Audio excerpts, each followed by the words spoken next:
O que será que uma guerra civil brutal, uma promessa de lealdade, um encontro num poço e um poema super antigo têm em comum? Parece que nada, né? Mas todos eles falam sobre o poder de um testemunho. Hoje, a gente vai explorar como a fidelidade ou a falta dela pode mudar completamente o curso da história.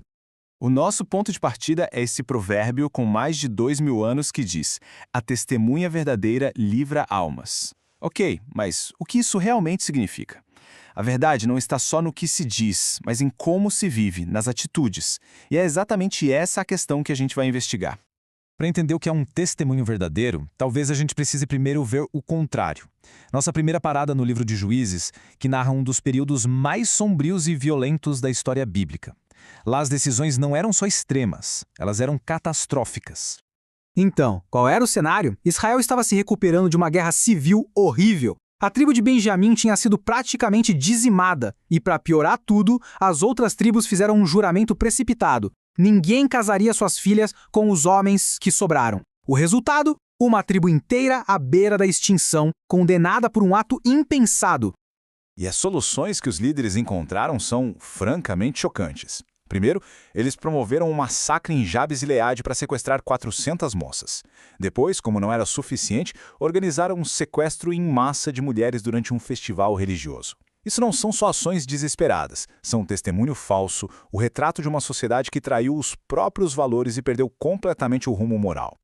E isso deixa uma pergunta bem pesada no ar, não é? O que acontece quando um povo perde o seu caminho? O final do livro de Juízes é bem sombrio, mas agora a gente vai para um contraste gritante. Vamos mudar completamente o cenário e ir para a nossa segunda análise, a história de Ruth. Se Juízes fala sobre o colapso de uma nação, Ruth é uma história íntima, mas muito poderosa, de lealdade no meio de uma perda devastadora. Olha, o contraste não podia ser maior. De um lado, em Juízes, o testemunho de uma sociedade em colapso, guerra e violência. Do outro lado, a história de Ruth nos dá o testemunho de uma família, devoção pessoal, sacrifício voluntário. Duas realidades, dois testemunhos que são o oposto um do outro. E o coração dessa história está aqui, nessa declaração. As palavras de Ruth para a sogra dela, Noemi, são talvez o exemplo mais puro de um testemunho verdadeiro. É uma promessa de lealdade, de amor incondicional, diante da perda, da incerteza e de um futuro que era completamente desconhecido. Vamos agora para um tipo diferente de testemunho. Um que primeiro é recebido e depois, com muita força, é compartilhado. A gente vai para o Novo Testamento, para um encontro transformador, lá no Evangelho de João.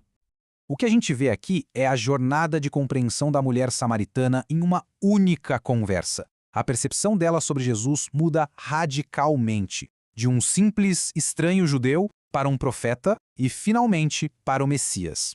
É uma transformação de fé acontecendo ali, em tempo real.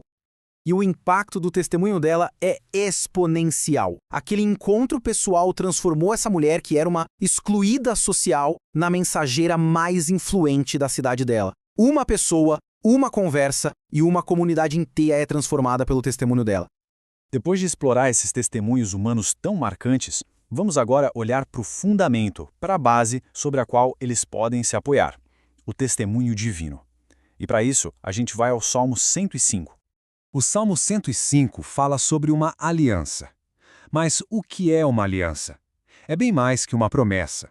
É um pacto solene, feito para durar.